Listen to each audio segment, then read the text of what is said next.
राधे राधे दोस्तों। श्री कृष्ण ने द्वारका नगरी बसाई, लेकिन आज 4000 साल बाद भारतीय पुरातत्व सर्वेक्षण की एक टीम ने फिर से इस नगरी की खोज में समुद्र के गोते लगाए। आइए जाने क्यों श्री कृष्ण ने द्वारका नगरी बसाई और कैसे ये समुद्र में डूब गई।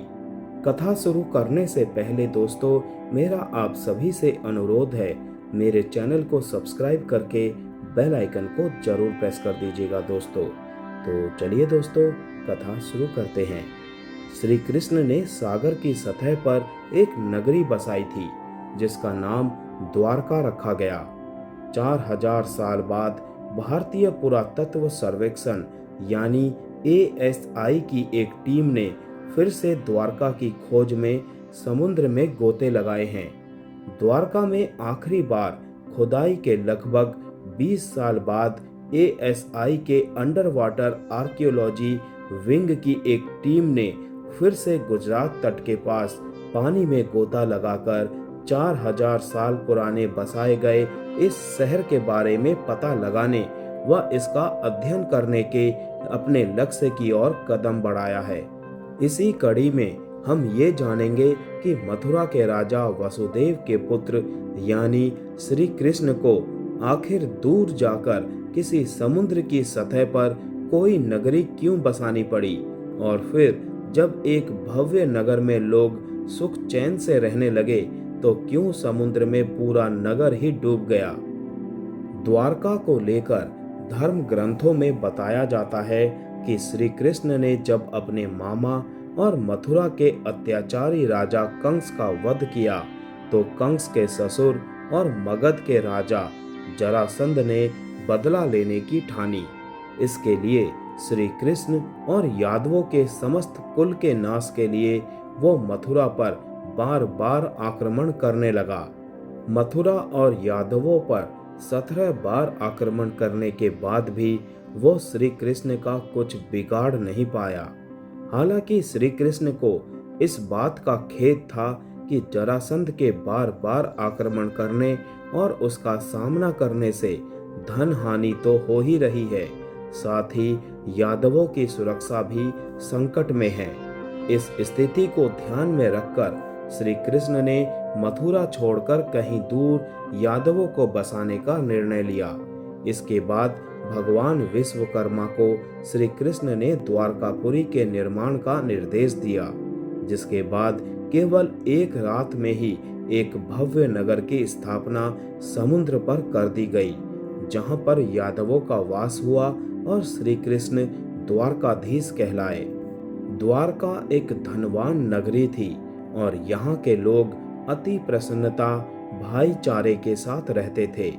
अब प्रश्न ये है कि जब सब कुछ अद्भुत और सुंदर था, नगर के लोग खुश थे, राज्य का संचालन खुद श्री कृष्ण कर रहे थे, तो फिर ये द्वारका नगरी डूबी कैसे। द्वारका के डूबने के पीछे 2 श्राप का जिक्र होता है। आज हिंदुओं के 4 धाम में और सप्तपुरी में शामिल इस नगरी को कठोर श्राप झेलने पड़े। पौराणिक मान्यताओं के अनुसार महाभारत का युद्ध भयानक था, जिसमें समस्त कौरवों का अंत हो गया और पांडवों की जीत हुई। इसके बाद युधिष्ठिर का हस्तिनापुर में राजतिलक किया गया। राजतिलक के दौरान ही एक घटना सामने आती है जिसमें श्री कृष्ण भी मौजूद थे।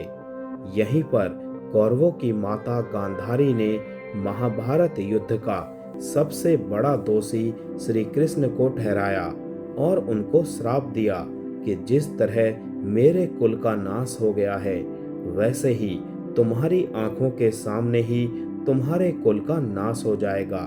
श्री कृष्ण की द्वारका नगरी के डूबने की वजह इस श्राप को माना जाता है। महाभारत के 36 साल बाद समुद्र में द्वारका नगरी डूब गई थी। एक और पौराणिक कथा सामने आती है जिसमें महर्षि विश्वामित्र, देव ऋषि नारद, कण्व द्वारका नगरी पहुंचे थे, जहां पर यादवों के कुछ लड़कों ने ऋषियों के साथ उपहास करने की योजना बनाई। इनमें श्री कृष्ण का पुत्र सांब भी शामिल था, जिसे स्त्री वेश में ऋषियों के सामने प्रस्तुत किया गया।